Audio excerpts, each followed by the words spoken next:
So here's the difference between an old air filter and a new clean air filter.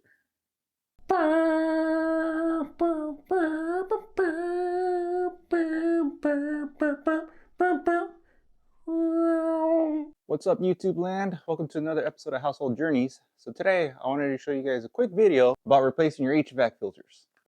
All right, so here's my unit. Little tab here, open it up, slide it out. Pay attention to the dimensions. Mine's 14 by 25 by 1.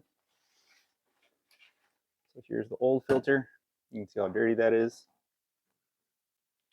Slide in the new one. Arrow points up. That's it. You're good to go. And any extra clean filters that I have, I like to just store them right there next to my unit, so that way they're always there, ready to go. So as you can see, this is my old air filter. It's pretty clogged up. It's collected a lot of dust and lint over the past couple of months. And here is what a new one's supposed to look like. You can even see some of the light shining through it. So you can see the contrast there between the two. So I wanted to explain why you need to do this maintenance with your HVAC system. And it's pretty simple. These filters are designed to keep your HVAC system clean.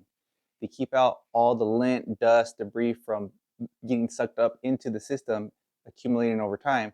And then if you get too much of that buildup to accumulate, it'll actually break down your system. So clean air through the system will prolong the life of your HVAC unit.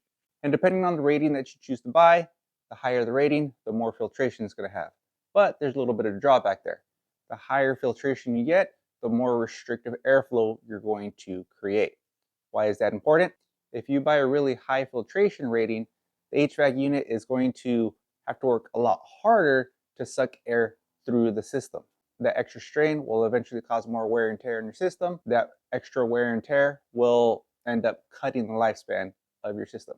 HVAC units are very expensive, so you don't want it working harder than it needs to. And these filters are designed just to keep the unit clean. They're not actually designed to filter and clean the air in your house. That's why when you buy these filters, they'll have different ratings explaining what they filter out. I had an HVAC guy tell me one time that these filters are not designed to clean the air in your house. If you want the air in your house to be clean, buy an air purifier. When you get an air filter that has a really high rating, it'll start restricting the airflow. The machine will start working harder just to pump out the same airflow. And then that's also going to affect other things. It's a chain of events that occurs. So because airflow isn't being pumped out the vents as well, it's going to take longer for your unit to reach the desired temperature in your household. Since it's going to take longer to reach the desired temperature, depending on the season, you're going to end up spending more electricity and more gas, which ultimately ends up resulting in higher bills. So in my recommendation, just buy something with a very basic filtration system. Unless you're working for a hospital where the air needs to be clean all the time, you don't need something with a really high rating. If it's just for your house, you have things like allergens or smoke particles, things like that, buy an air purifier. And lastly, remember, change these guys out every 3 months and your HVAC unit will last you a very long time. So with that being said, hopefully you guys have liked this video. This has been Household Journeys. Take care, people.